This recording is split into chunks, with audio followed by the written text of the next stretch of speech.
T'es-tu déjà demandé pourquoi tu continues d'échouer alors que tu sais exactement ce que tu dois faire? Pourquoi, malgré des objectifs clairs, des promesses faites dans le silence de la nuit et des résolutions renouvelées chaque lundi matin, tu retombes toujours dans le même cycle? Tu commences avec de l'énergie, tu trébuches à la première distraction et tu termines en te détestant de l'intérieur, encore une fois. Peut-être que personne n'a jamais eu le courage de te le dire jusqu'à aujourd'hui, mais l'heure est venue. On t'a menti, depuis le berceau, depuis le premier compliment pour bien te tenir, depuis la première fois qu'on t'a dit qu'il suffisait de vouloir très fort, que tout était une question de volonté. Mais ce n'est pas vrai, ça ne l'a jamais été. Tu as grandi en pensant que la discipline, c'était se lever tôt, prendre des douches froides, tenir un planeur, et arrêter le sucre. Comme si la surface de ton quotidien, cette fine couche d'ordre artificiel, suffisait à contenir la pourriture invisible qui ronge les fondations de ton esprit. La paresse déguisée en fatigue, l'anxiété déguisée en urgence, la fuite déguisée en compassion envers soi-même. La vérité est autre, crue, dérangeante, impossible à ignorer. La discipline n'est pas une habitude, c'est une guerre. Et le champ de bataille, c'est toi, pas ta routine, toi, ton esprit, ta structure intérieure, tes impulsions les plus basses et tes excuses les plus raffinées. Tout ce que tu as appris à cacher derrière des mots jolis comme « prendre soin de soi » ou « je mérite une pause ». Arrête-toi une seconde et réfléchis. Quelle est la dernière fois où tu as tenu la promesse que tu t'étais faite? Quand as-tu résisté, vraiment, à cette impulsion dont tu savais déjà qu'elle te détruirait ensuite? Quand as-tu, sans public, sans témoin, fait ce qui devait être fait même sans en avoir envie? La majorité des gens ne gouvernent pas leur propre vie. Ils vivent en territoire occupé. Ce sont comme des cités sans murailles, livrées au pillage du premier désir venu, de la première distraction brillante, de la première addiction qui promet un soulagement temporaire. Et plus ces gens échouent, plus ils se convainquent que la discipline est un don, ou pire, un talent réservé aux forts. Mais c'est faux. La discipline n'est pas magique. C'est de la brutalité dirigée. C'est un contrôle délibéré. C'est l'art d'écraser ses instincts jusqu'à ce qu'ils obéissent. Et cette brutalité a un nom. Et ce nom, c'est Machiavel, l'homme qui a osé écrire sur le pouvoir sans filtre, sur l'ambition sans culpabilité, sur la survie sans romantisme. Machiavel ne croyait pas au destin clément. Il ne croyait pas en la récompense des gentils. Il croyait en la structure, en la stratégie, en le contrôle. Et au centre de tout cela, il y avait la discipline. Mais pas la discipline caricaturale des livres de développement personnel. La discipline qui permettait au roi de rester roi, et aux lâches de mourir l'épée à la main sans comprendre pourquoi.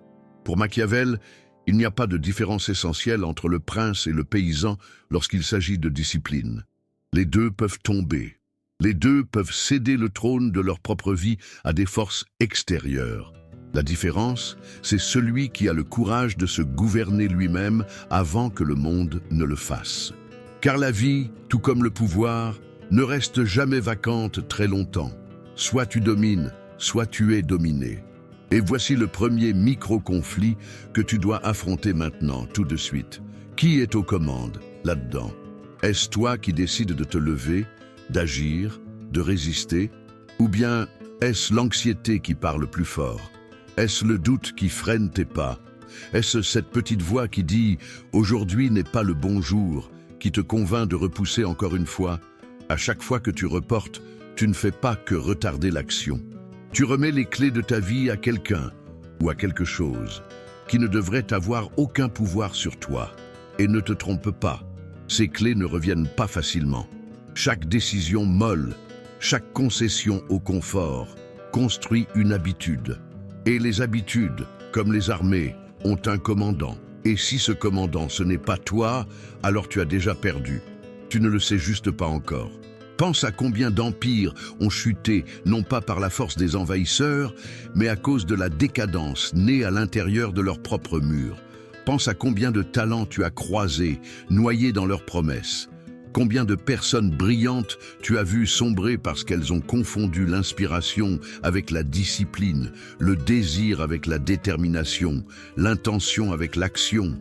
La discipline, ce n'est pas ce que tu pratiques les bons jours. C'est ce que tu arrives encore à faire les mauvais jours. Quand tout te sert, quand ton esprit réclame du réconfort, quand le monde entier semble avoir de meilleures excuses que toi, c'est là qu'elle naît. Pas les matins ensoleillés, mais dans les jours gris où tout en toi demande l'arrêt. Les jours de silence et de solitude. Les jours où personne ne regarde. Les jours où le seul témoin de ton échec, c'est toi-même. C'est pour cela que Machiavel voyait la discipline comme un secret d'État. Un code caché qui séparait les leaders des sujets, les hommes des statistiques, les guerriers des spectateurs. Car celui qui ne construit pas sa propre forteresse intérieure vit à la merci du premier coup de vent, du premier effondrement émotionnel, de la première opinion extérieure. Et la question inévitable est, combien de fois as-tu remis ta vie à ses forces? Combien de fois as-tu organisé ta journée selon ce que tu ressentais? Combien de fois as-tu évité de faire ce qu'il fallait parce que la motivation n'était pas là? Sache-le, la motivation n'est pas une cause, c'est une conséquence. C'est l'écho qui vient après que tu aies agi, jamais avant. L'attendre, c'est comme un soldat qui attendrait d'avoir du courage avant d'entrer sur le champ de bataille. Le courage naît dans l'action, dans la douleur. Machiavel comprenait que la discipline est ce que tu t'imposes à toi-même avec la froideur d'un dirigeant qui sait que sa propre faiblesse est son pire ennemi. Il ne s'agit pas de se sentir bien dans le processus. Il s'agit de devenir imbattable à l'intérieur de celui-ci, car celui qui agit seulement quand il en a envie n'obtiendra jamais rien qui vaille la peine d'être gardé. L'émotion fluctue, l'émotion trahit. L'émotion est un poison doux. Mais la discipline protège, elle soutient, elle élève, elle reconstruit. Et ici surgit un autre conflit que tu dois affronter. Es-tu prêt à accepter le poids de cette responsabilité? Es-tu prêt à abandonner le récit confortable du « c'est difficile, personne ne me comprend, j'ai d'autres problèmes ». Es-tu prêt à détruire tes propres excuses, non pas comme une punition, mais comme le fondement de ta forteresse intérieure? Car c'est cela que Machiavel exigerait. Il n'y a pas de place pour ceux qui se cachent, pour ceux qui demandent la permission à leur propre faiblesse. Il t'écrirait comme il écrivait au prince, « Si tu ne te gouvernes pas toi-même, tu seras gouverné. » Point. Il n'y a pas de juste milieu, pas de compromis, pas de négociation avec cette partie de toi qui veut dormir 5 minutes de plus, qui veut juste encore un peu de procrastination, qui veut remettre à demain. Cette partie est ton ennemi, et tu dois la traiter comme telle. Avec stratégie, avec dureté, avec autorité. Tu crois vraiment que tu vas construire une vie forte à coups de récompenses, de compliments, de likes, de tapes dans le dos? La vie ne te doit rien, et elle ne t'épargnera pas. Le monde se moque de savoir à quel point tu veux gagner. Il répond à une seule chose, jusqu'où es-tu prêt à saigner pour ce que tu dis vouloir? C'est pour cela que maintenant, ici, en cet instant, tu dois prendre une décision, une vraie, une définitive. Vas-tu continuer à chercher des raccourcis, à attendre l'inspiration, à accuser la routine, les autres, le temps, la météo? Ou vas-tu enfin comprendre que la seule façon de gagner est de mener cette guerre avec brutalité et constance? Pas pour impressionner les autres, mais parce que tu refuses de vivre sous domination, parce que tu veux être maître de toi-même, parce que, au fond, tu sais qu'il y a quelque chose en toi qui n'a pas encore été construit, mais qui peut l'être, et qui doit l'être, maintenant. Et si tout cela a résonné en toi, alors tu sais déjà ce qui t'attend. T'es-tu déjà senti comme emporté par ta propre vie, comme si tu te réveillais chaque jour dans un corps que tu ne contrôlais plus, comme si tes intentions hurlaient, mais que tes actions bâillaient? C'est parce que tu ne gouvernes pas. Tu es gouverné. Et je ne parle pas de gouvernement extérieur, de système, de politiciens ou de structure sociale. Je parle d'un trône plus intime, plus fondamental, le trône de ton propre esprit. Et la vérité brutale, c'est que ce trône n'est jamais vide. Si ce n'est pas toi qui commandes, une autre force s'y trouve déjà. Ça peut être la peur, ça peut être la procrastination, ça peut être l'addiction, ça peut être l'image de toi-même que tu as construite à partir des paroles de ceux qui n'ont jamais cru en toi. Mais quelqu'un ou quelque chose est là, en train de prendre des décisions à ta place, pendant que tu es distrait. Pour Machiavel, la discipline n'était pas un accessoire, c'était le cœur même du pouvoir. Celui qui ne se gouverne pas est condamné, peu importe la position qu'il occupe dans le monde extérieur. Un roi sans discipline tombera, un général impulsif sera vaincu, un homme ordinaire, livré à ses propres pulsions, vivra comme un esclave, même si personne ne le perçoit ainsi. Tu penses contrôler ta vie? Petit test. Combien de fois aujourd'hui as-tu fait exactement ce que tu savais devoir faire, au bon moment, sans en avoir envie? Et combien de fois t'es-tu caché derrière un « je le ferai plus tard » ? Aujourd'hui, je mérite de me reposer ou je recommence demain. La différence entre un spectateur et un stratège? Le premier attend que les conditions s'améliorent. Le second les construit. Et Machiavel le savait avec la précision d'un chirurgien. Il observait les dirigeants, les rois, les armées et en tirait toujours la même conclusion. Un empire qui ne tient pas debout à l'intérieur s'effondrera de l'intérieur, même s'il paraît stable à l'extérieur. Et il en va de même pour toi. As-tu déjà vu quelqu'un apparemment réussi s'écrouler du jour au lendemain? Quelqu'un d'intelligent, avec des opportunités, du talent, mais qui s'est détruit par une série de mauvaises décisions, d'impulsions, d'addictions silencieuses, de sabotage chronique. As-tu déjà été cette personne? Peut-être que tu l'es en ce moment. Il ne s'agit pas de juger, il s'agit de comprendre la racine. Machiavel ne s'intéressait pas au masque, il voulait comprendre la structure derrière l'apparence. Et il a découvert une vérité inévitable. Sans discipline, il n'y a pas de stabilité. Et sans stabilité, il n'y a pas de pouvoir. Tu veux avoir le contrôle sur ta vie?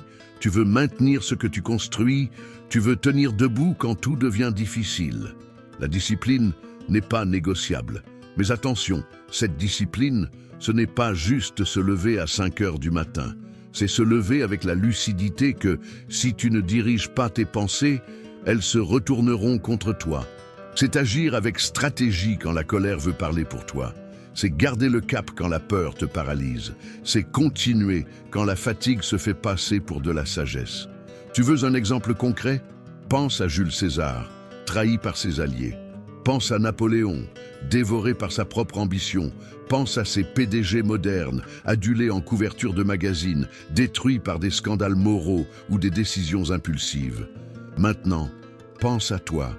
Combien de fois as-tu détruit une relation par une réaction irréfléchie? Combien d'opportunités as-tu laissé passer à cause de ta paresse? Combien de projets as-tu enterrés parce que tu n'avais pas la structure interne pour les soutenir sur le long terme? L'absence de discipline est une auto-sabotage déguisé en liberté.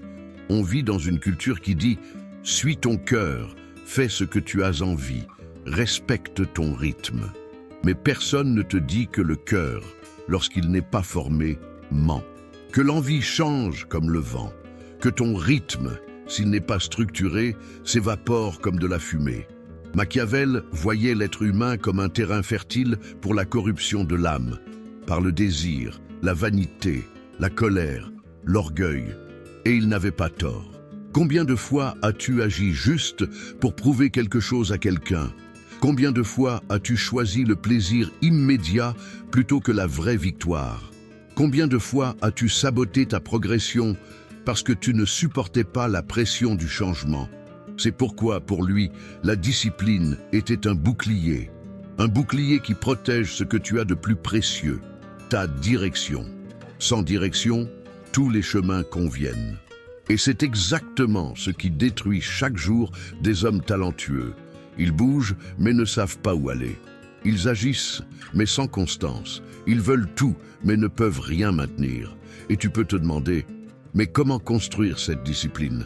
La réponse commence par un acte d'honnêteté brutale. Admettre que tu es, en ce moment, le résultat de ce que tu as toléré en toi-même. Tu as toléré la paresse, tu as toléré les reports, tu as toléré les faiblesses justifiées. Tu as toléré les excuses joliment emballé. Mais voici le choc. Le monde ne tolère pas ceux qui se tolèrent trop eux-mêmes. Tu veux un exemple simple et quotidien? Pense à ce moment où le réveil sonne. Tu as 2 secondes pour décider, te lever ou reporter. Cette décision semble minuscule, mais elle ne l'est pas. Elle est symbolique. Elle est un champ de bataille miniature, parce que là, tu dis à ton cerveau, « Mon confort passe avant mon objectif ». Et ton cerveau enregistre. Et le lendemain, ce sera plus dur. Et au bout du 3e jour, presque impossible. Et cela s'étend à tout. À l'entraînement que tu sautes. Au message important que tu n'as pas encore envoyé. À cette conversation difficile que tu évites. Aux études que tu repousses. Aux projets que tu ne commences jamais parce que tu n'es pas dans le bon mood. Tu entraînes ton cerveau en permanence. La question est, l'entraînes-tu à obéir ou à commander? Machiavel disait, le prince doit être rusé comme un renard et fort comme un lion. Mais comment être fort quand on est esclave de sa propre mollesse? Comment être rusé quand tes pensées te piègent avec des douceurs empoisonnées? La seule issue, c'est de forger la discipline comme on forge une épée, dans la chaleur de la répétition, dans la douleur du frottement, dans la persistance de la structure. Et cette structure, ce n'est pas une prison. C'est une vraie liberté, parce que l'indiscipliné paraît libre, mais vit enchaîné à ses impulsions. Le discipliné paraît rigide, mais vit avec un vrai pouvoir. Et maintenant, une autre question. Te souviens-tu de la dernière fois où tu as eu un vrai pouvoir sur toi-même? La dernière fois où tu as dit non à quelque chose qui te tentait, te séduisait, mais te détruisait? La dernière fois où tu as tenu un plan, même quand personne n'y croyait, même pas toi? Ce moment, s'il a existé, était ton moment le plus puissant. Maintenant, imagine vivre ainsi tous les jours, pas par motivation, pas par inspiration, mais par structure, commandement, clarté, focalisation. C'est la différence entre l'homme ordinaire et le prince de lui-même. La discipline est ce qui sépare le passager du commandant, ce qui sépare la promesse de l'héritage, ce qui sépare ce que tu rêves de ce que tu vis. Tu veux attendre le prochain nouvel an pour promettre du changement? Tu veux attendre le prochain échec pour te trouver une nouvelle excuse? Tu veux continuer à repousser ce qui ne dépend que de toi? Ou vas-tu décider maintenant de reprendre le pouvoir sur ta vie et de le garder? Parce qu'au fond, Machiavel le savait. Celui qui ne se gouverne pas ne gouverne plus rien. Et tu n'es pas né pour être gouverné. Tu es né pour être l'autorité suprême à l'intérieur de ton esprit. Le seul souverain capable de transformer le chaos en direction, le désir en stratégie, la douleur en décision et la routine en révolution. Alors, si ce contenu t'a frappé comme un choc nécessaire, si une partie de ce texte a éveillé quelque chose en toi, n'ignore pas ce signal. Abonne-toi à la chaîne, pas par obligation, mais parce que c'est ton premier acte conscient dans ce nouveau règne. Aime cette vidéo, partage-la avec ceux qui doivent se réveiller, pas parce que je te le demande, mais parce que tu sais que la bataille est urgente et que chaque soldat éveillé est un mur de plus dans ta forteresse intérieure, parce que le temps d'attente est révolu. La discipline commence maintenant. T'es-tu déjà arrêté pour observer ce qui se passe dans ton esprit au cours d'une seule journée? Je ne parle pas de pensées isolées. Je parle du véritable chaos silencieux qui se cache derrière ta normalité. Le déferlement de stimuli, d'impulsions contradictoires, de distractions, de désirs fragmentés, de souvenirs que tu préférerais oublier et d'envies dont tu ignores même la provenance. Tout cela entre en collision en toi, sans arrêt, sans ordre, sans direction. Si tu crois être aux commandes, arrête-toi maintenant. Regarde vraiment. As-tu déjà compté combien de fois tu changes d'avis en quelques minutes? Combien de fois tu prends une décision, puis recules aussitôt? Combien de batailles intérieures tu mènes chaque jour entre ce que tu devrais faire et ce que tu veux faire maintenant? L'esprit, lorsqu'il n'est pas entraîné, est un champ de guerre civile, une milice sans commandement, où chaque pensée hurle pour attirer l'attention comme un soldat en rébellion.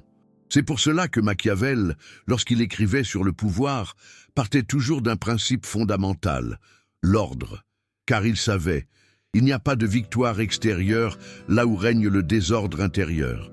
Tu veux construire quelque chose de grand, une carrière, un héritage, une vie qui vaille la peine d'être rappelée? Alors réponds avec une honnêteté brutale. Qui commande ton armée intérieure? La majorité des gens pensent qu'ils contrôlent parce qu'ils savent prendre des décisions simples. Choisir quoi manger, choisir quoi porter, poster une photo à l'heure idéale. Mais ces décisions sont insignifiantes. Le vrai commandement apparaît quand tu dois résister à toi-même. Quand tout en toi crie de céder. Quand ton esprit tente de saboter ton plan en disant « juste pour aujourd'hui, ce n'est pas grave ». Combien de fois as-tu saboté ta propre stratégie? Tu as déjà commencé la journée avec un plan clair, pour finir noyé dans les distractions que tu avais juré d'éviter. Tu t'es déjà fait une promesse et tu l'as brisée quelques heures plus tard, comme si ta propre parole n'avait aucune valeur. Le problème n'est pas un manque de volonté. Le problème, c'est que ton esprit n'a pas appris à obéir. Et voilà le point essentiel. L'obéissance de l'esprit n'est pas naturelle. Elle doit être forgée, comme on dresse un chien, comme on forme une armée. Maintenant, réfléchis à ceci. Si chacune de tes pensées était un soldat, aurais-tu confiance en les laissant marcher sans supervision? Ou aurais-tu peur qu'en tournant le dos, elles détruisent tout ce que tu as construit? Machiavel, dans ses discours, disait « Les ordres d'un capitaine sage ne sont pas exécutés par des soldats indisciplinés. Remplace maintenant capitaine par toi-même. Remplace soldat par tes pensées, tes désirs, tes émotions. La vraie question est, es-tu un commandant respecté ou seulement un roi décoratif au milieu du chaos? Tu peux bien donner des ordres, mais s'ils ne sont pas suivis, à quoi bon? Tu peux dire, demain je commence. Aujourd'hui je me concentre. Cette fois j'irai jusqu'au bout. Mais si ton armée intérieure, ton esprit, tes émotions, tes habitudes ne te respectent pas, ces ordres ne sont que du vent. Et sur un champ de bataille réel, des promesses sans action sont des sentences de mort. Ce que beaucoup appellent faiblesse est en réalité insubordination mentale. C'est lorsque l'esprit refuse d'obéir, lorsqu'un désir aléatoire prend le volant, lorsqu'une émotion décide à ta place, lorsqu'un souvenir du passé sabote une décision du présent. As-tu déjà remarqué à quel point ton esprit agit parfois comme un ennemi infiltré? Tu es prêt à agir, et il murmure « Tu n'es pas prêt ». Tu te lèves pour t'entraîner et il dit « Encore un peu de repos ». Tu veux étudier et il propose « Juste un petit coup d'œil au téléphone avant ». Cette voix n'est pas ton ami. C'est le soldat rebelle qui dévore les provisions pendant le siège. C'est l'espion intérieur qui ouvre les portes à l'ennemi. Et si tu ne la fais pas taire avec autorité, elle gagnera. Mais comment la faire taire? Comment reprendre un vrai contrôle? Machiavel nous donne la clé. Discipline militaire. Et il ne s'agit pas de l'apparence de la discipline, mais de l'essence. Répétition, rigueur, clarté, hiérarchie. L'esprit doit savoir qui commande. Et il ne l'apprend que quand tu cesses de négocier avec ta propre faiblesse. Un exemple concret? Imagine que tu décides de te lever à 6 heures chaque matin pour t'entraîner. Tu mets ton réveil, tu prépares tes vêtements, tu définis ton plan. Mais au moment où l'alarme sonne, ton esprit dit « Encore 10 minutes ». Comprends bien, ce n'est pas un simple report, c'est un acte de rébellion. Si tu acceptes, tu enseignes à ton esprit que les ordres peuvent être ignorés. Et le lendemain, ce sera encore plus facile de désobéir. À long terme, que devient un commandant que ses troupes n'écoutent plus? Il est renversé, ridiculisé, rendu inutile. C'est ce qui t'arrive. Quand ton esprit comprend que tu n'as pas d'autorité ferme, il cesse de t'écouter. Tu veux de la clarté, de la productivité, de la concentration. Tu veux de la force émotionnelle, de l'endurance, de la constance. Tu n'auras tout cela que lorsque ton propre chaos te craindra. Tu dois devenir le général impitoyable de ton esprit, celui qui punit les fautes, qui corrige les écarts, qui garde une vigilance constante. Et plus encore, celui qui prévoit la mutinerie, qui prépare les troupes avant l'attaque. Si ton esprit ne t'obéit pas, le problème n'est pas ton esprit, c'est l'absence de commandement. Et sans commandement, il n'y a pas de conquête. Tu peux lire tous les livres, regarder toutes les vidéos, faire toutes les promesses, Mais sans obéissance intérieure, rien ne tiendra. Et cela mène à la question que peu osent poser. Et si le chaos de ta vie n'était que le reflet du chaos en toi? Tu blâmes le temps, l'environnement, la pression. Mais la vérité, c'est que tes ruines ne sont que le miroir de ta structure mentale. Tu veux construire quelque chose de solide à l'extérieur? Commence par bâtir à l'intérieur. Tu veux ériger un empire dehors? Entraîne ton armée intérieure. Tu as besoin de routine, tu as besoin de clarté, tu as besoin d'un code personnel intransigeant, des règles que tu suivras comme un soldat suit les ordres, sans négociation, sans bavardage, sans excuse. Est-ce que cela fait peur? Oui, mais ce qui est encore plus terrifiant, c'est de voir ta vie t'échapper entre les doigts à cause du manque de commandement.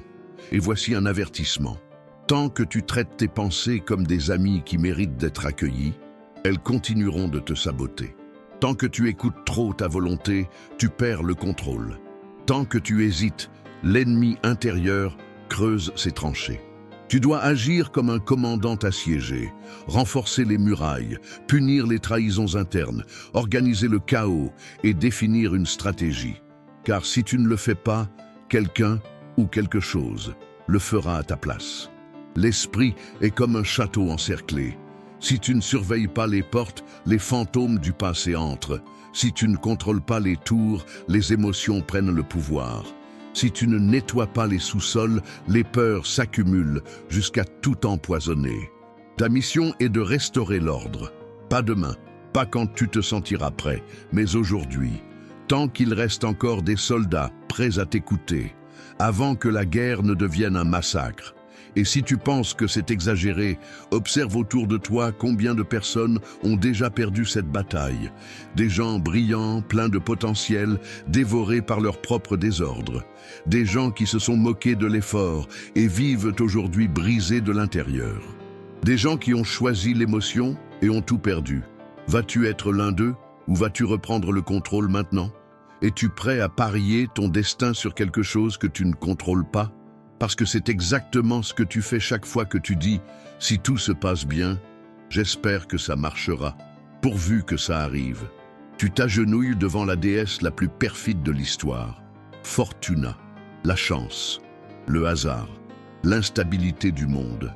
Et le pire, c'est que tu ne te rends même pas compte que tu fais ça. Mais Machiavel, lui, l'a vu, et il l'a dénoncé.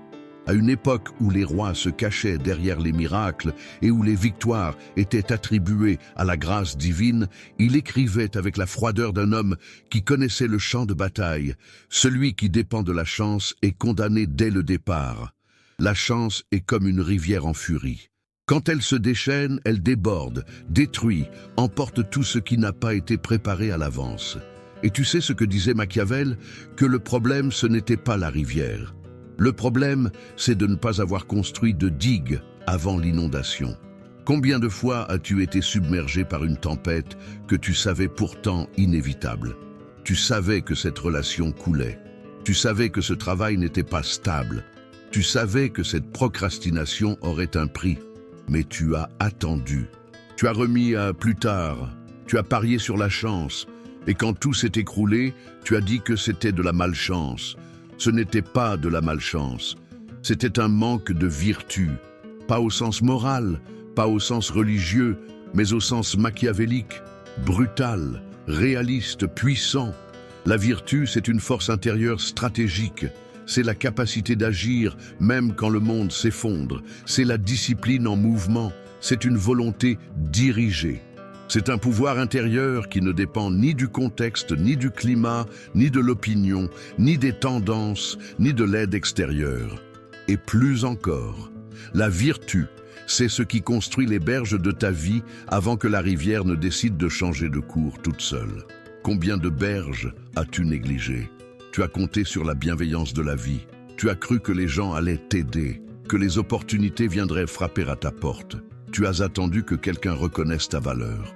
Que la reconnaissance arrive, que le moment devienne favorable.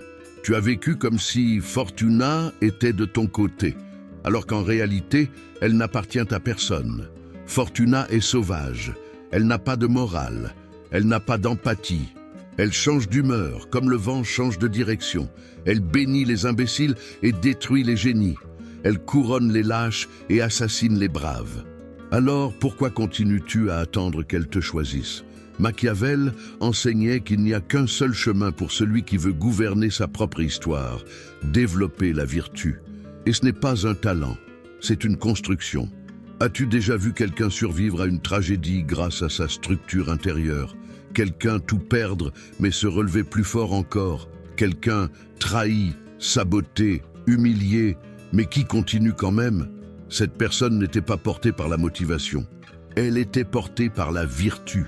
Et qu'est-ce que la vertu concrètement? C'est agir quand tout le monde reste figé. C'est garder une stratégie quand tout le monde panique. C'est suivre son plan même quand Fortuna a retourné l'échiquier.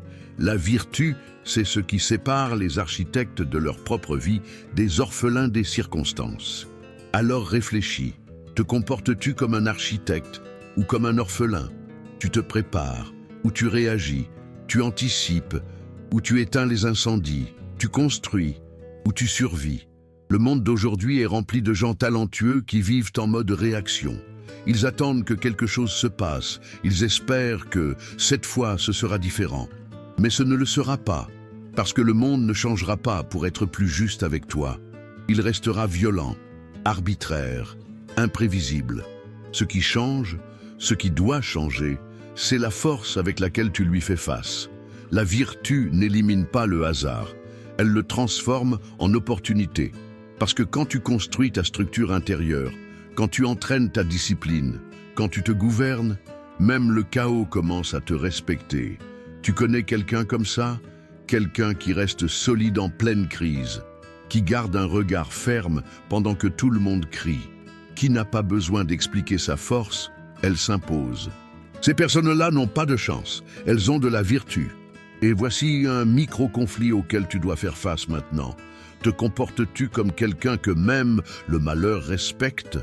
Ou vis-tu comme quelqu'un qui implore la pitié d'un univers indifférent? Tu veux vraiment dépendre des algorithmes, de l'humeur des autres, d'une reconnaissance tardive, de miettes d'attention, des vents favorables? Ou veux-tu construire une forteresse intérieure si puissante que tu deviens inévitable, même à contre-courant? Combien de fois as-tu gaspillé ta force en attendant un signe? Combien de fois as-tu refusé d'agir, croyant que ce n'était pas encore le bon moment? Combien de fois t'es-tu agenouillé devant Fortuna et elle t'a tourné le dos? La leçon de Machiavel est claire. Seuls ceux qui cultivent la vertu survivent à Fortuna. Les autres deviennent des statistiques. Mais pourquoi est-ce si difficile à accepter? Parce qu'admettre que tu peux faire quelque chose, même quand tout échappe à ton contrôle, signifie que toute la responsabilité est sur toi. Et la plupart préfèrent dire que c'était pas de chance, que ce n'était pas censé arriver, que c'est la vie, parce que ça soulage la douleur de l'inertie, ça justifie l'omission, et ça donne la permission de continuer à attendre. Mais toi, maintenant, tu n'as plus ce luxe, tu sais, tu as compris. Et ce que tu comprends, tu ne peux plus faire semblant de ne pas l'avoir vu. À partir de ce point, tu n'as que deux chemins. Soit tu construis ta vertu et tu gouvernes, soit tu fais confiance à Fortuna et tu coules. Il n'y a pas de milieu. Il n'y en a jamais eu. Et la construction de la vertu commence dans un endroit que presque personne ne veut visiter. La douleur. La douleur de reconnaître que tu es là où tu es, à cause des décisions que tu as prises ou évitées. La douleur de réaliser que la vie que tu vis est le reflet de la discipline que tu as, ou pas, construite.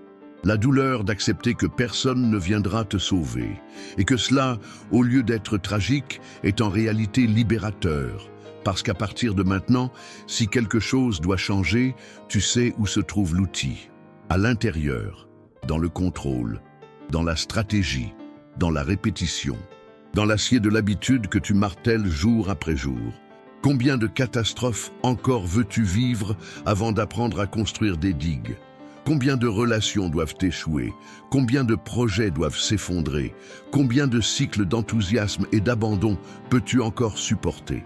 La question que Machiavel murmure à travers les pages de ses écrits est brutale et directe.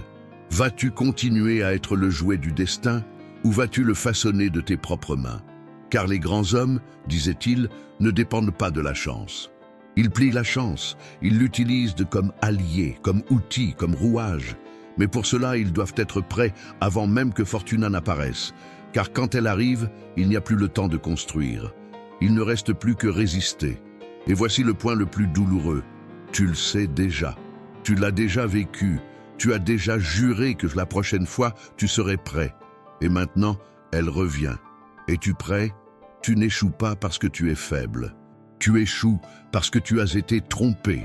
Trompé par des livres à la couverture séduisante, par des vidéos aux miniatures criardes, par des influenceurs souriants à 5 heures du matin, comme si la lumière du soleil suffisait à faire de toi un empereur de toi-même.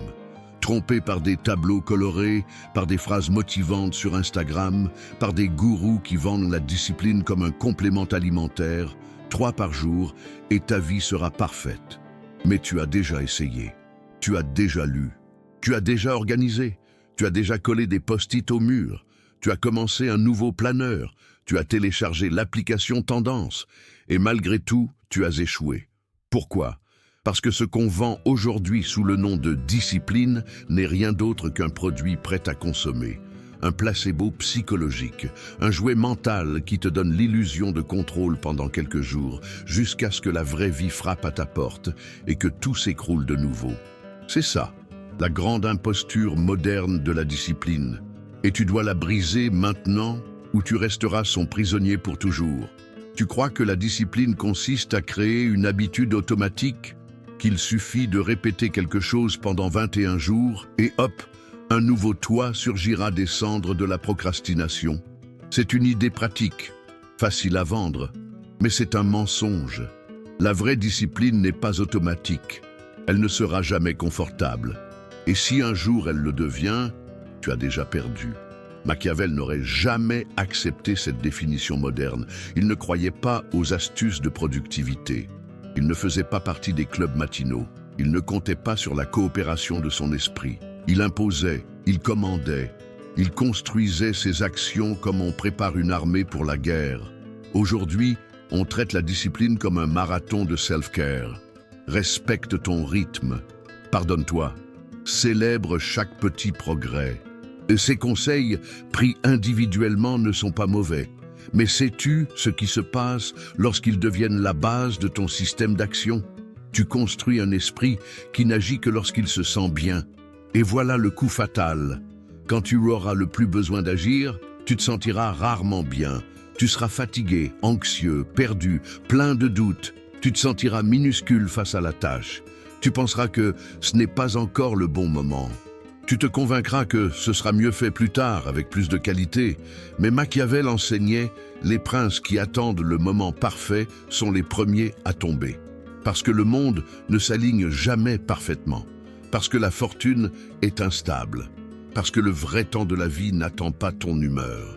Tu crois encore que la discipline est une conséquence de la motivation, que tu peux forcer ton esprit à aimer l'inconfort. Tu attends ce jour où tu te réveilleras naturellement déterminé. Ce jour n'arrivera jamais. Tu essaies de négocier avec un esprit qui a été conditionné depuis l'enfance à éviter l'effort.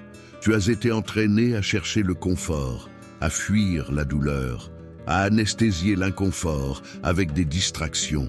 Voilà pourquoi, même lorsque tu sais exactement ce que tu dois faire, tu ne le fais pas. Voilà pourquoi, même avec un plan clair, tu sabotes tes propres efforts. Pas parce qu'il te manque de l'information, mais parce qu'il te manque une structure interne intransigeante. Le mensonge moderne dit « Sois doux avec toi-même ». Mais Machiavel répondrait « Sois juste avec toi-même ». Et parfois, la justice exige de la dureté. T'est-il déjà arrivé de dire « Aujourd'hui, je ne me sens pas bien, alors je vais y aller doucement ». Et le lendemain, tu ne te sentais pas très bien non plus. Et la semaine suivante, tu étais encore en train d'essayer de reprendre le rythme. C'est ça le poison de la discipline émotionnelle. Elle te rend dépendant de ton état psychologique pour agir. Elle te rend esclave de tes propres oscillations. Et tu ne te rends même pas compte que tu es manipulé par toi-même. La discipline moderne est une performance. Elle est dans l'apparence, dans le bullet journal parfaitement décoré, dans les avant-après sur les réseaux, dans le sentiment d'appartenance au groupe de ceux qui évoluent. Mais Machiavel ne s'adressait pas à des suiveurs. Il s'adressait à des leaders, à ceux qui devaient agir même lorsqu'ils étaient détestés, seuls ou épuisés. Et toi, tu agis quand personne ne regarde, tu suis ton plan même sans applaudissements, tu restes debout alors que tout le monde a abandonné. Voilà la vraie discipline. Elle ne brille pas, elle ne récolte pas de likes, elle ne devient pas virale, mais elle soutient des empires. Maintenant, arrête-toi et réfléchis. Combien de fois as-tu échoué en suivant des formules qui ne pourraient jamais fonctionner pour ton esprit réel? Tu as essayé de changer ta vie avec des to-do list. Tu as essayé de contrôler tes vices avec des objectifs génériques. Tu as essayé de vaincre ton anxiété avec des vidéos motivantes. Et rien n'a marché. Pourquoi? Parce que tu as voulu traiter le symptôme sans aller à la racine. Tu as voulu changer la surface sans restructurer le noyau de ton identité. La vraie discipline n'est pas un logiciel que tu installes, c'est une identité que tu construis. C'est un pacte avec une version future de toi-même qui n'existe pas encore, mais que tu dois créer avec effort et douleur. Et ce pacte n'a pas de place pour les excuses sucrées. Tu veux des micro-conflits? Tu en as tous les jours devant toi. Le réveil sonne. Tu te lèves ou pas? Tu es en colère. Tu exploses ou tu te contiens. Tu n'es pas motivé. Tu suis le plan ou tu abandonnes. Tu es seul. Tu capitules ou tu continues malgré tout. Chacune de ces décisions construit ou détruit ta discipline. Et tant que tu continueras à externaliser la faute sur le temps, la routine, les autres, tu resteras le gardien de ta propre prison. Tu dois cesser de voir la discipline comme un luxe. Elle est une nécessité, elle est une question de survie. Elle est pouvoir. Et le pouvoir n'est pas gentil. Le pouvoir, c'est le focus, l'action, la conséquence. Tu veux ressentir moins de culpabilité? Sois inflexible dans ton exécution. Tu veux arrêter de te haïr chaque semaine pour avoir encore échoué? Crée un système qui ne te laisse pas le choix. La vraie discipline est un serment forgé dans l'acier. Tu jures et tu tiens parole, pas parce que tu es inspiré, mais parce que tu es engagé. Et voici la question à laquelle tu dois répondre maintenant. Es-tu prêt à arrêter d'échouer? Parce que cette décision exige que tu enterres la version de toi-même qui recherche encore le confort. Enterre le procrastinateur. Enterre celui qui attend le bon moment. Enterre le sentimental qui négocie avec sa propre mollesse. Et forge le commandant. Le commandant qui ne demande pas la permission à son climat mental. Le commandant qui agit, même en sueur, en tremblant ou dans le doute. Parce que ce qui compte, ce n'est pas ce que tu ressens. C'est ce que tu soutiens. Regarde autour de toi. Combien sont encore prisonniers de l'illusion d'une discipline confortable? Combien tournent encore dans des cycles d'euphorie puis d'abandon? Combien croient encore que la productivité naît de la motivation? Vas-tu être l'un d'eux ou vas-tu être l'exception? Parce que le monde a besoin d'une exception. Quelqu'un qui brise le schéma. Quelqu'un qui arrête d'attendre des recettes toutes faites et commence à poser des fondations. Quelqu'un qui comprend que la discipline n'est pas un tapis rouge, c'est un champ de bataille. Si ta routine ne te fait pas peur, c'est qu'elle te sabote. Voilà une vérité que personne ne dit. On t'a appris à construire ta routine comme une playlist de musique douce, avec des pauses, de la flexibilité, des récompenses et surtout du confort. Mais si ta routine est confortable, elle ne te prépare à rien. Elle t'affaiblit. Elle t'enfonce dans la mollesse avec un sourire aux lèvres. Pour Machiavel, la routine n'était pas un outil de productivité, c'était un système de défense, un mécanisme de guerre, un bouclier qui te maintient debout quand le chaos surgit, une armure qui ne dépend ni de ta motivation, ni du climat, ni de la chance, une structure qui t'oblige à agir même quand ton esprit te supplie de fuir. La majorité des gens planifient leur routine en pensant à l'idéal. Mais Machiavel planifiait en pensant à la réalité du champ de bataille.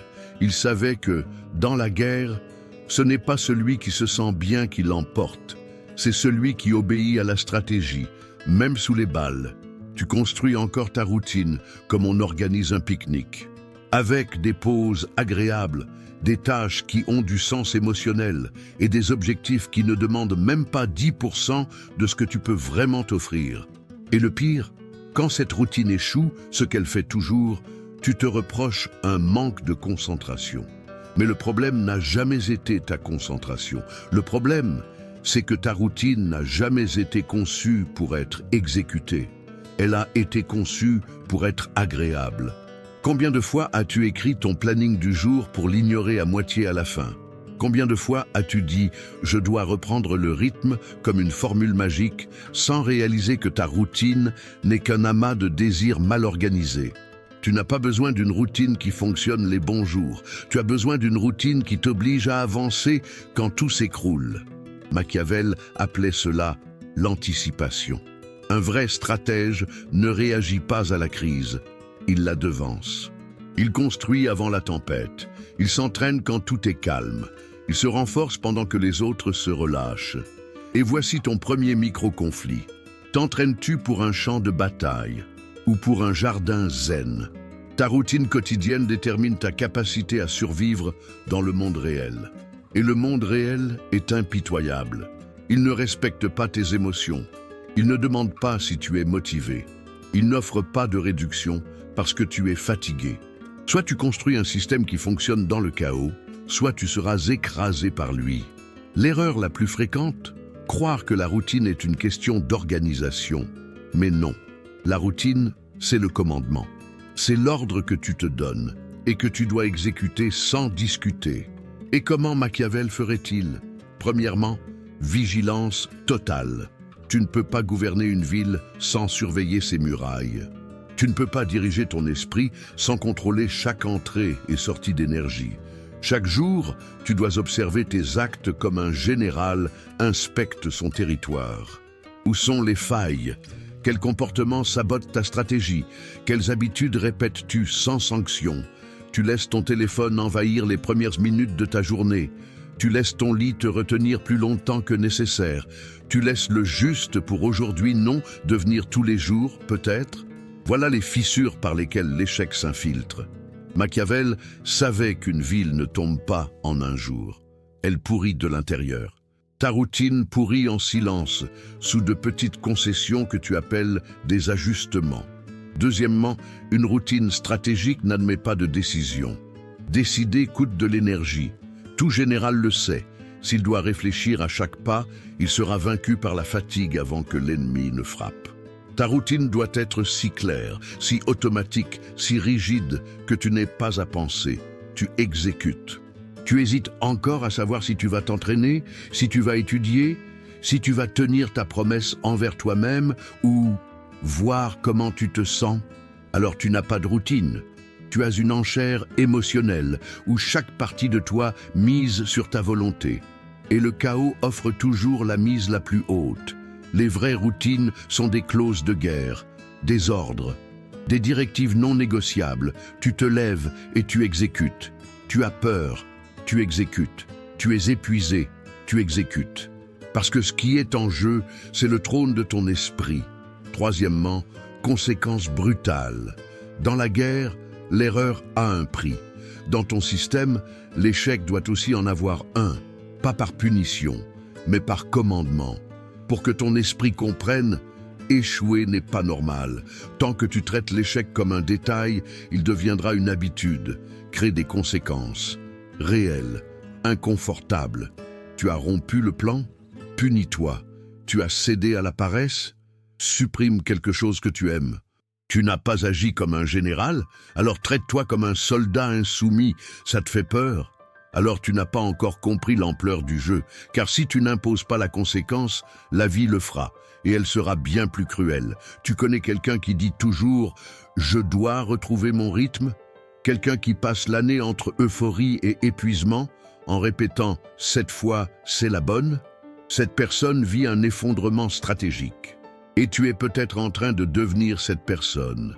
Soit tu bâtis une routine qui te transforme en guerrier, soit tu restes un civil implorant une trêve dans un monde sans pitié. Tu construis une routine qui t'élève ou qui t'enfonce. La routine n'est pas une prison, c'est la souveraineté. C'est ce qui te maintient debout quand tout s'écroule, ce qui te soutient quand tu chancelles toi-même, ce socle qui ne négocie pas avec ta faiblesse. Ta routine doit être montée comme une armée, divisée en bataillons, entraînée à réagir au chaos, prête à fonctionner même quand l'émotion s'effondre. Et souviens-toi, tu n'as pas besoin d'avoir envie, tu dois agir. L'envie viendra, ou pas, mais la victoire ne vient qu'à ceux qui exécutent sans permission émotionnelle. Tu attends encore que la vie s'aligne pour mieux agir, alors arrête-toi maintenant, parce que Machiavel t'a déjà averti. Celui qui attend le moment parfait meurt avant sa première victoire. Tu attends quoi? La motivation, le moment idéal, l'alignement des étoiles, le soutien des autres, que le courage apparaisse comme par magie. Tout ça, ce sont des excuses. Et sur le champ de bataille, les excuses n'enterrent pas les morts. Elles sont les morts. Ta routine doit commencer demain, non aujourd'hui, avec clarté, avec brutalité, avec décision. Parce que chaque jour où tu retardes la construction de ton système, tu laisses le désordre prendre le commandement. Demain matin, quand tu ouvriras les yeux, tout sera déjà en place contre toi. L'algorithme, l'anxiété, le doute, la paresse, la peur, la culpabilité, ils seront tous là. Et toi, tu seras prêt avec ton système ou tu vas encore improviser? Vous n'avez pas besoin de plus de connaissances, vous avez besoin de courage. Vous savez déjà quoi faire. Vous savez déjà que la discipline ne dépend pas de la motivation. Vous savez déjà que la routine n'est pas un confort, mais un commandement. Vous savez déjà que la chance n'est pas un plan, et qu'attendre le bon moment revient à creuser sa propre tombe au ralenti. Ce qui manque maintenant, c'est une décision. Pas une décision verbale, pas une promesse de plus murmurer dans l'obscurité après une vidéo percutante, mais une décision avec du sang, avec du renoncement, avec une action concrète qui coupe, qui tranche, qui élimine la seule chose qui vous maintient encore dans l'inertie, vous-même. Car le plus grand ennemi, c'est vous. Pas le vous idéalisé qui émerge quand vous êtes inspiré, mais le vous réel, celui qui sabote, qui remet à plus tard, qui a peur, qui recherche le confort, qui rationalise sa faiblesse et appelle cela de l'équilibre. Cette partie de vous que vous vous obstinez à épargner, c'est elle qui est en train de tuer tout le reste. Et savez-vous quelle est la plus grande tragédie? C'est vous qui avez créé cette version saboteuse. C'est vous qui l'avez nourrie avec des excuses. C'est vous qui l'avez protégée avec des justifications. C'est vous qui l'avez renforcée avec des récompenses vides. Et aujourd'hui, elle gouverne. Elle décide si vous agissez ou non, si vous vous levez ou si vous traînez, si vous étudiez ou si vous vous laissez distraire, si vous construisez ou si vous attendez. Et elle est douée, elle est persuasive, elle utilise votre propre voix contre vous. Elle sait exactement quoi dire pour vous convaincre d'arrêter, toujours à un pas de l'avancée. Combien de fois avez-vous été sur le point de briser un cycle et vous avez reculé? Combien de fois avez-vous senti au fond de vous que cette fois, c'est la bonne et ce ne l'était pas? Combien de fois vous êtes-vous vu trahir vos propres efforts en pleine conscience? C'est là que réside la vérité la plus brutale. Savoir ne suffit pas. Vouloir ne suffit pas. Ressentir ne suffit pas. Seul le faire suffit. Mais vous n'agissez pas. Ou vous agissez, puis vous abandonnez. Ou vous agissez, puis vous vous sabotez au troisième jour. Pourquoi? Parce que vous vivez encore en paix avec cette partie faible en vous. Vous la traitez encore comme une amie qui veut juste vous épargner du stress, mais elle ne vous protège pas. Elle vous affaiblit, elle ne vous console pas, elle vous enfonce avec une voix douce. Elle n'est pas vous, c'est votre version inachevée. C'est le moule mal formé de ce que vous auriez dû dépasser depuis des années. Et maintenant, vous avez un choix. Soit vous continuez à nourrir cette ombre, soit vous la brûlez vive, pas avec haine, mais avec autorité, avec structure, avec une discipline si impitoyable qu'elle ne laisse aucune brèche à cet ennemi intérieur. Machiavel savait que la pire menace pour un gouvernement ne venait pas de l'extérieur, elle venait de l'intérieur, du prince lui-même, devenu mou, qui se relâche, qui commence à négocier avec la faiblesse, qui baisse la garde. Et alors, L'empire s'effondre de l'intérieur. Vous êtes l'empire, votre esprit est le territoire. Votre saboteur est le traître intérieur. Et maintenant, vous devez décider. Il meurt ou vous vous perdez. Vous voulez savoir ce qui se passe quand vous ne prenez pas cette décision? Vous vivez dans des cycles de promesses et de rechutes, des cycles d'euphorie et d'abandon, des cycles de « cette semaine c'est bon » et de « c'est trop tard, j'ai perdu le rythme ». Et à chaque cycle, vous vous détruisez un peu plus vite. Parce qu'à chaque rechute, votre esprit apprend une leçon. Tu ne tiens pas tes promesses. Et une fois que cette identité s'installe, c'est la fin. Vous pouvez agir, mais vous ne croyez plus en vous. Vous pouvez essayer, mais vous vous traitez déjà comme quelqu'un qui va échouer encore. Et ça, c'est la véritable mort. La mort de la confiance en soi, la mort du commandement intérieur, la mort de la discipline comme bouclier et la naissance de l'apathie comme mode de vie. Mais, et si vous preniez une nouvelle décision aujourd'hui? Une décision qui ne dépend ni d'émotion, ni d'inspiration, ni d'une autre vidéo. Une décision basée sur la structure, l'engagement, l'identité.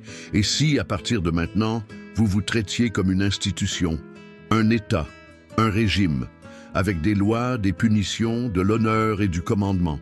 Vous croyez qu'un général demande à ses soldats s'ils ont envie de s'entraîner? Vous croyez qu'un roi consulte son peuple avant d'appliquer la loi? Alors pourquoi vous qui voulez vous gouverner agissez encore comme un employé cherchant à plaire à ses propres émotions? Vous voulez le respect intérieur. Tenez vos promesses. Tenez même sans énergie. Tenez même sans motivation. Tenez même quand ça fait mal. Tenez jusqu'à ce que votre esprit comprenne que vous êtes de retour sur le trône et que le saboteur a été exilé. Voilà la nouvelle identité qui doit naître. Vous, comme souverain, pas comme victime, pas comme dépendant de l'envie, pas comme éternel recommenceur, mais comme quelqu'un qui exécute parce qu'il sait que son existence même en dépend. Le moment est venu d'arrêter de vous écouter et de commencer à vous commander, d'arrêter de rationaliser et de donner des ordres, d'arrêter d'être spectateur de votre propre chute et de devenir l'architecte de votre ascension.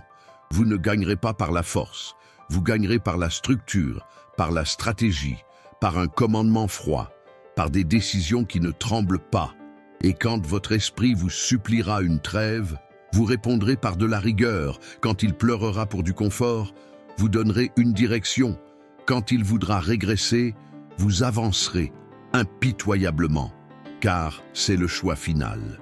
Le seul qui sépare ceux qui gouvernent vraiment de ceux qui ne font qu'occuper un trône vide. Et si vous êtes arrivé jusqu'ici, ce n'est pas par hasard, c'est parce que quelque chose en vous veut encore gagner, veut encore se libérer de la version qui échoue en silence, veut encore être plus que la somme de ses excuses. Alors, faites ce que font les princes, prenez le pouvoir, abonnez-vous à cette chaîne maintenant, pas par impulsion, mais par pacte. Aimez cette vidéo. Pas comme un geste symbolique, mais comme votre premier ordre public. Écrivez dans les commentaires « Je commande, le sabotage est tombé ».